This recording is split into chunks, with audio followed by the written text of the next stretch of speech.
Hello guys, അപ്പോൾ തുടങ്ങാം. This is ബൊഗ്വേ ചാനൽ.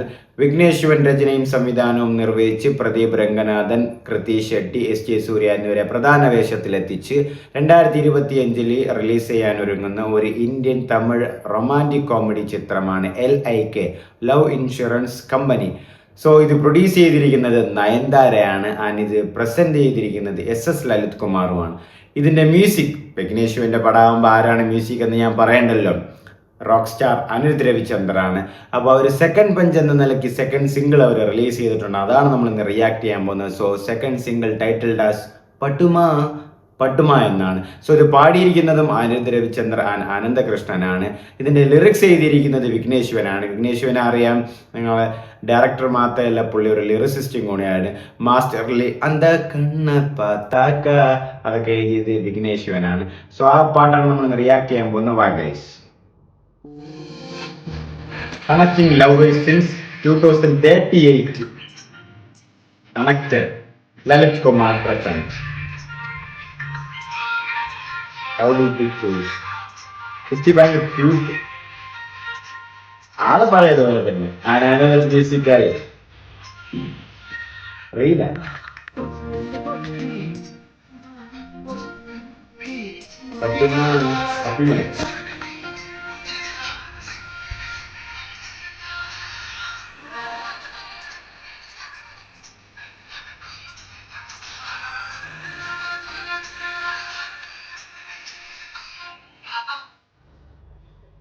അപ്പൊ ഇത് പ്രോമോയാണ്.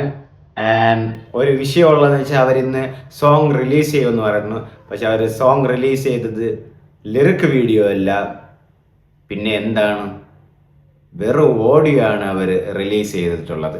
ആൻഡ് യൂട്യൂബിലും ആ ഒരു പാട്ടേ ഉള്ളൂ, അതായത് പട്ടുമ എന്ന സോങ് വെറും യൂട്യൂബിലും ലിറിക് വീഡിയോ ആയിട്ടൊന്നുമല്ല, ഓഡിയോ ആയിട്ടാണ് റിലീസ് ചെയ്തിട്ടുള്ളത്. സോ ഈ പാട്ട് പാടിയത് അനിരുദ്ധ് രവിചന്ദ്രാണ്.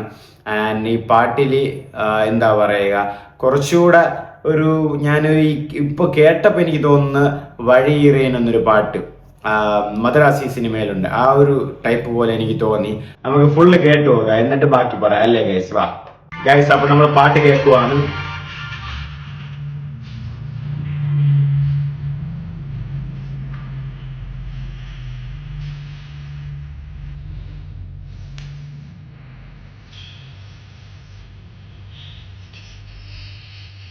എല്ലാ റൈമിങ് ടൈമിങ്ങുമാണ്.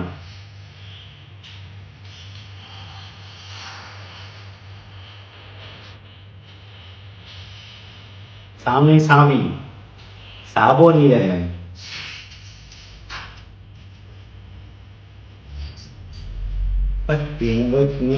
പപ്പിമ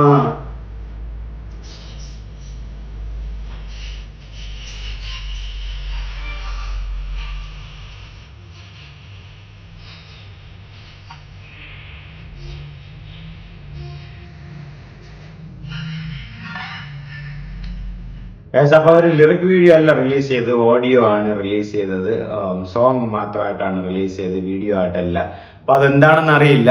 പക്ഷെ പാട്ട് ഇന്നലെ പട്ടുമാന്ന് അവർ പ്രോമോ റിലീസ് ചെയ്തപ്പോൾ വീഡിയോ ഉണ്ടായിരുന്നു. ആൻഡ് ഇപ്പോൾ പാട്ട് കേട്ട് വന്നപ്പം അവരുടെ യൂഷ്വൽ ടിപ്പിക്കൽ ഒരു സാധനം തന്നെയാണ്, ടൈമിംഗ് ഉള്ള ലിറിക്സും. ആൻഡ് ഇപ്പൊ എനിക്ക് തോന്നുന്നു ഈ വഴിയിറങ്ങി ഞാൻ ഒരു പാട്ട് പറഞ്ഞു, അതുപോലത്തെ അതും വിഘ്നേഷ് ശിവൻ തന്നെയാണ് ലിറിക്സ് ചെയ്തത്, അതുപോലത്തെ ലിറിക്സും തന്നെയാണ്. ശരി, കുറെ നാളിന് ശേഷം ആ ഒരു എന്ന് വെച്ചാൽ ഇപ്പൊ നമ്മൾ എപ്പോഴും അനിരുദ്ധിന് ഒരു മാസ് അപ്പീൽ മാത്രമല്ല കൊടുക്കുന്നത്, റൊമാൻറ്റിക്. പക്ഷെ അനിരുദ്ധിന് ഒരു വേറെ സൈഡ്, റൊമാൻറ്റിക് സൈഡും ഉണ്ട്. അത് ഇതുപോലത്തെ ഒരു പെപ്പി സോങ് ഒക്കെ അനിരുദ്ധിന് സൂപ്പറായിട്ട് ചെയ്യാൻ പറ്റും. അപ്പൊ അതുപോലത്തെ ഒരു പെപ്പി സോങ് ആയിട്ടാണ് എനിക്കിത് തോന്നുന്നത്. ബാക്കി കേട്ടുപോകാം.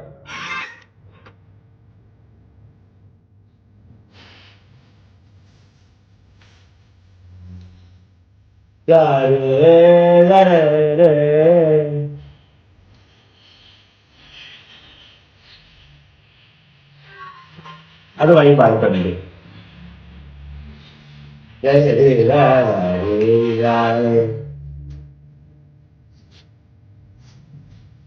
ആ ഒരു റമോ ഫീൽ അടിക്കുന്നുണ്ട്. റമോയിലൊക്കെ അനിരുദ്ധ മ്യൂസിക് ഉണ്ട്, റൊമാൻറ്റിക്.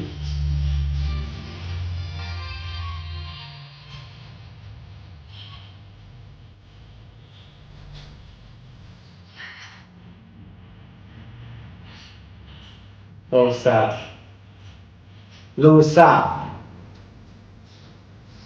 ലൂസ, ലൂസ, ഓണ, ലീന,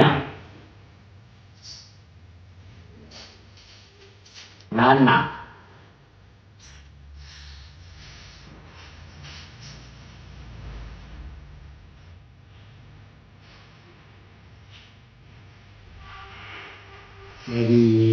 ஏன் சாகுதானடி, ஏன் சாகுதானடி, ஏன் சாகுதானடி,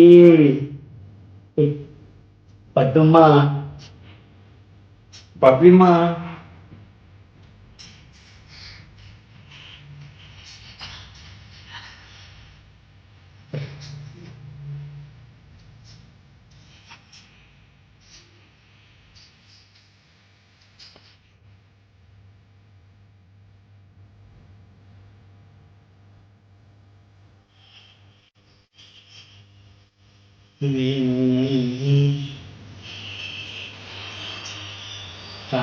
ഈ താരരായിരിക്കും ഏറ്റവും നടിയെ കാണുമ്പോൾ ആരംഭിക്കുന്നതായിരിക്കും.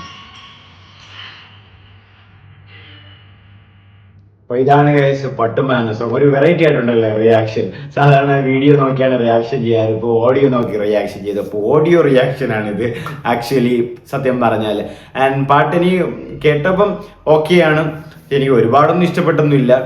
ആൻഡ് പക്ഷെ ഒരു പഴയ റൊമാൻറ്റിക് സാധനം വീണ്ടും എന്താ പറയുക അതിൻ്റെ ഒരു ഇത് കൊണ്ടുവരാൻ ശ്രമിക്കുന്നുണ്ട്. ഒരു പഴയ ഒരു സെറ്റിങ്ങും ഫീലിംഗും ഒക്കെ തോന്നി. പാട്ടെനിക്ക് അത്രയ്ക്കൊന്നും ഇഷ്ടപ്പെട്ടില്ല, ഓക്കെയാണ്, എന്നാലും നല്ല പാട്ടാണ്, ഓക്കെയാണ്, ഓക്കെ ഫീൽ തന്നെയാണ് എനിക്ക് തോന്നിയത്. ആൻഡ് ലിറിക്സ് ചെയ്തിരിക്കുന്നത് വിഘ്നേഷ് ശിവനാണ്. ഞാൻ പറഞ്ഞില്ലേ, സാമി, സാപം, സാവി, ശാന്തി, എല്ലാ ലിറിക്സും റൈമിങ്ങും ടൈമിങ്ങിലൊക്കെ ആയിരിക്കും. ആൻഡ് പാടിയതും അനിരുദ്ധ തന്നെയാണ്. ആൻഡ് മോസ്റ്റ് ഓഫ് ദി ഇതുപോലത്തെ സോങ്ങൊക്കെ അനിരുദ്ധ തന്നെയാണ് അനിരുദ്ധ സിനിമയിലും പാടുന്നത്. അപ്പോൾ എനിക്ക് പാട്ട് ഇഷ്ടപ്പെട്ടു, ലിറിക്സും ഓക്കെയാണ്. പക്ഷെ എനിക്ക് ഒരുപാട് അങ്ങനെ ഇഷ്ടപ്പെട്ടു, ചിലപ്പം കേട്ട് വരുമ്പോൾ ഇഷ്ടപ്പെടും. പിന്നെ അതാരേ ആ പാട്ട്, ആ ഒരു ലൈനപ്പ് കൊള്ളാം. പിന്നെ ഫ്യൂച്ചറിലേക്ക് വേണ്ടിയിട്ടുള്ള ഒരു പാട്ട് പോലും എനിക്ക് തോന്നുന്നത്. കാരണം ഈ സിനിമ നമ്മൾ കണ്ടില്ലേ, connecting the love is from 2038. അപ്പോൾ സിനിമ പറയുന്നതും അതാണ്, ഫ്യൂച്ചറിസ്റ്റിക്. ഫ്യൂച്ചറിൽ ആ ഒരു ടൈം ട്രാവൽ പോലത്തെ ഒരു സിനിമയായിരിക്കും. കാരണം അതിൻ്റെ നമ്മൾ ഫസ്റ്റ് പഞ്ച് എന്ന് പറഞ്ഞാൽ അവർ ആ പ്രൊമോ ടീസറിങ് പോലത്തെ ഇറക്കിയപ്പോഴും നമ്മൾ കണ്ടത് അതാണ്. ആ ഒരു എന്താ പറയുക, എല്ലാത്തിനും ഓരോ മോഡലാണ്. അതായത് ഫ്യൂച്ചറിലുള്ള ഒരു ലവ് എങ്ങനെ കണക്ട് ആകും എന്നുള്ളതാണ് അവിടെ കാണിക്കുന്നത്. 2038 എന്നാണ് അവർ പറയുന്നത്. അപ്പോൾ 2038 എങ്ങനെയായിരിക്കും പ്രേമങ്ങൾ, സിറ്റുവേഷൻഷിപ്പ്, ഫ്ലട്ടേഷൻഷിപ്പ്, ഫ്ലിങ് ഇതെല്ലാം ഉണ്ടാവും. ഇതൊക്കെ കഴിഞ്ഞിട്ട് വേറെ പുതിയ സാധനങ്ങളൊക്കെ വരും. പിന്നെ അപ്പോൾ അവിടെ ഒരു ഇമോഷണൽ ആയിട്ടുള്ള ഒരു ലവ് ഉണ്ടാവുന്നു എന്നൊക്കെ ഉള്ളൊരു കോൺസെപ്റ്റുകളൊക്കെയാണ് വരുന്നത്. ആൻഡ് ഈ സിനിമ പ്രൊഡ്യൂസ് ചെയ്യുന്നത് വിഘ്നേഷ് ശിവൻ്റെ ഭാര്യയും ലേഡി സൂപ്പർ സ്റ്റാർ എന്നറിയപ്പെടുന്ന നയൻതാരയാണ്. അപ്പോൾ നയൻതാര ഇപ്പം ലേഡി സൂപ്പർ സ്റ്റാർ ആണോ എന്ന് ചോദിച്ചാൽ നയൻതാര ഉണ്ടോ ഇല്ലെന്നൊന്നും ഒരു പിടിയില്ല സിനിമാ രംഗത്ത്. ആൻഡ് അത് ഇതിപ്പം അങ്ങനെ ഒരു പ്രൊഡ്യൂസർ രംഗത്തിലേക്ക് തന്നെ തുടങ്ങാം. ഇൻഫാക്റ്റ് നയൻതാര ഇൻസ്റ്റഗ്രാമിൽ തന്നെ വന്നതിന് ഈ റീസൺ എന്താണെന്ന് വെച്ചാൽ ബ്യൂട്ടി പ്രൊഡക്ട്സ് ഒക്കെ കാണിക്കാൻ വേണ്ടിയിട്ടായിരിക്കും. പിന്നെ പ്രൊമോഷൻ എന്ന് പറയുന്നത് എന്താണ്, ഇതുപോലുള്ള കാര്യങ്ങളിലൊക്കെ ഇൻസ്റ്റയിലൊക്കെ വരുമ്പോൾ പെട്ടെന്ന് അവർക്ക് പ്രൊമോട്ട് ചെയ്യാൻ പറ്റും. അതിപ്പോൾ ആർക്കായാലും, ഏത് നടനായാലും നടിക്കായാലും ഇന്നൊരു സാധനം വരുമ്പോൾ അല്ലെങ്കിൽ ഒരു സിനിമ വരുമ്പോൾ പെട്ടെന്ന് പ്രൊമോട്ട് ചെയ്യാൻ ഈസി ആയിട്ട് പറ്റുന്ന ഒരു ടൂളും കൂടെയാണ് ഇൻസ്റ്റഗ്രാം മാത്രമല്ല സോഷ്യൽ മീഡിയാസ്. അപ്പോൾ ഈ സിനിമ വരുന്നത് ഡിസംബർ 18, 2025 ഡിസംബർ 18 വേറെയും സിനിമകളൊക്കെ ഉണ്ട്. അവതാർ, വൃഷഭല്ലെന്ന് തോന്നുന്നു, ഭബ്ബ ദിലീപിൻ്റെ, അങ്ങനെ കുറേ സിനിമകൾ വേറെയും ഉണ്ട് ഡിസംബറിന്. ക്രിസ്മസ് റിലീസുകളായിട്ടും വേറെ സിനിമകളൊക്കെ ഉണ്ട്. അപ്പോൾ കണ്ടുപോകാം. അവതാറും LAയ്ക്കുമാണ് പോട്ടി. നോക്കാം വിഘ്നേഷ് ശിവൻ എന്താണ് ചെയ്തു വരിക. മൊത്തത്തിൽ പാട്ട് പട്ടുമ ഗുഡുമ.